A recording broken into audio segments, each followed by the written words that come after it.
پہچان کے next episode میں آپ دیکھیں گے کہ کوکی کے بچے تو بہت زیادہ پریشان ہیں کہ آخرکار ان کی والدہ کو کیا ہو چکا ہے،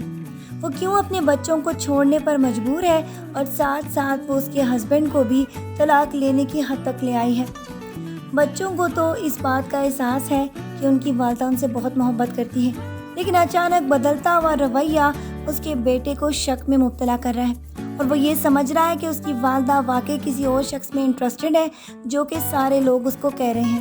لیکن حالات کچھ بھی ہوں، کوئی بھی ماں اپنے بچوں کو اس طرح چھوڑنے کے لیے راضی نہیں ہوتی، اسی لیے سب لوگ یہ جانتے ہیں کہ کوئی نہ کوئی بات ایسی سیریس ہے، یا تو وہ کسی پرانی محبت کے چکر میں ہے، یا پھر اس کو اپنے شوہر کے ساتھ کوئی نہ کوئی کسی بھی قسم کا ایسا اختلاف ہے جس کے ساتھ وہ رہنا مشکل ہی نہیں بلکہ بہت زیادہ ناممکن محسوس کر رہی ہے۔ لیکن ایک بات تو طے ہے، کوکی اپنے رشتے میں بہت زیادہ اچھے طریقے سے نبھانے کی کوشش کر رہی تھی۔ اس کو یہ معلوم ہی نہیں تھا کہ اس کا شوہر پہلے کسی لڑکی کے ساتھ محبت کرتا تھا جس کا نام کہکشاں تھا، اور اس کی محبت اس حد تک بڑھی ہوئی تھی کہ وہ اس کے ساتھ مجبوراً اس کے والدین کے ٹھکرائے جانے پر شادی کر رہا تھا۔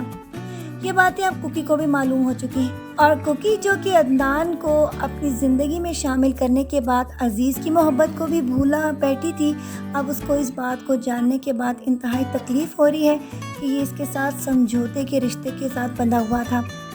کوکی جو کہ اس کی محبت میں اپنے آپ کو بہت زیادہ اتنا مگن کر چکی تھی کہ اس کو کسی بھی بات کی کسی بھی قسم کی پرواہ نہیں تھی،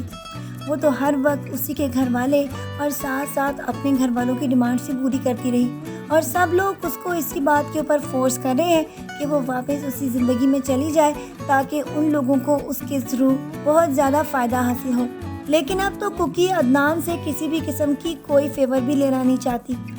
اور اس کے گھر والے اس کو اس بات کے اوپر بھی فورس کر رہے ہیں کہ وہ واپس عدنان کے پاس چلی جائے۔ لیکن اب تو بہت دیر ہو چکی ہے۔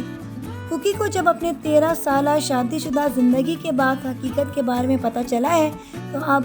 وہ کبھی بھی ایک پل اس کے پاس رکنے کے لیے تیار نہیں کہ جس شخص کو اس نے اپنی زندگی کے قیمتی 13 سال دے دیے ہیں وہ محض اس کے ساتھ ایک سمجھوتا کر رہا تھا، اور وہ اس کی محبت تھی ہی نہیں، اس کی محبت تو کہکشاں تھی۔ آج کے پرومو ریویو ویڈیو کو یہیں پر ختم کرتے ہیں، لیکن کہانی آگے ایپیسوڈز میں بہت زیادہ انٹرسٹنگ ہونے والی ہے، کیونکہ اب کوکی کی ملاقات کہکشاں کے ساتھ بھی عنقریب ہونے والی ہے، اور جب کوکی کو یہ ساری باتیں معلوم ہوں گی کہ عدنان اب واقعی میں کوکی کو اپنی زندگی میں شامل کر چکا ہے اور کبھی بھی نکالنے کے بارے میں سوچ بھی نہیں سکتا، اور کہکشاں اس کا ایک ماضی بن چکی ہے، تو پھر شاید کوکی کو اپنی زندگی میں فیصلہ تبدیل کرنے میں کوئی دشواری پیش آ سکتی ہے۔ پھر ملتے ہیں نیکسٹ ایپیسوڈ کے پرومو ریویوز میں، اپنا ڈھیر سارا خیال رکھیے گا میری بہت ساری دعاؤں کے ساتھ۔ اللہ حافظ۔